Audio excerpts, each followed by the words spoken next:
The day my husband, Ethan Hart, posted wedding photos in a bridal gown with the college girl he was sponsoring on his social media, I didn't fly into hysterics like I usually did. Instead, I gave them a like. I even left a comment. Such a perfect match. Let's all wish the newlyweds a lifetime of happiness. People in our circle said I was the most pathetic wife alive, letting the mistress walk all over me without resistance. A week later, he came home and explained it was just an act. Her grandfather is sick. Before he dies, he wants to see her get married. I nodded calmly. I didn't take it seriously. I believe you. In my previous life, I had stormed into their wedding ceremony that very day and caused a scene, ruining their wedding. To punish me, Ethan went after my parents' company. He drove them into bankruptcy and forced them to jump to their deaths, and I was sent to a mental hospital by that woman, tortured until I truly went insane. So in this life, reborn with everything laid bare, I no longer crave his love. All I want is his money. Every time he cheats, I transfer a portion of the assets under his name. 3 chances remain. After that, he will have nothing left. Chapter 1. I believe you. I looked at Ethan Hart, my tone steady and calm. He studied my face carefully. When he saw no sign of anger, the deep crease between his brows finally eased. Smiling, he pulled me into his arms. Celia, I'm glad you understand. Sophie is just playful by nature.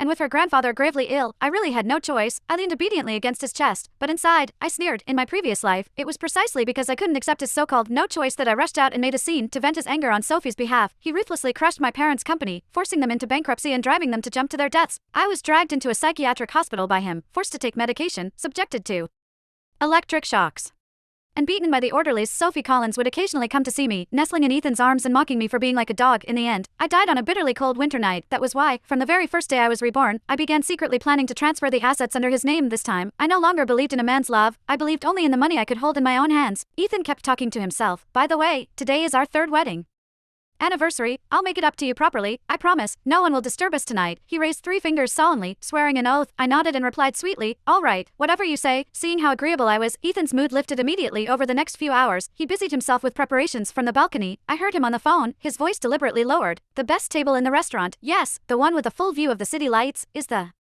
fireworks display ready? It has to be grand. It's a surprise for her. Watching his bustling figure, I felt momentarily dazed. For an instant, I almost thought the Ethan who had loved me 3 years ago had come back. I looked away and took out my laptop, opening the black operations interface. Because of that Instagram post, Ethan, you've already used up 1 chance. Within minutes, notification after notification popped up. The ownership of the luxury villas and cars under his name was transferred entirely to the overseas offshore trust one had set up in advance. Altogether, those assets were worth more than 30 million. I lifted the cup of coffee on the table, already stone cold, and took a sip. The bitterness spread across my tongue, yet it made me feel more clear-headed and exhilarated than ever. Chapter 2. At 7 o'clock that evening, Ethan brought me to a restaurant called Henting. The location truly was perfect. Beyond the floor-to-ceiling windows, the city glittered in a sea of lights.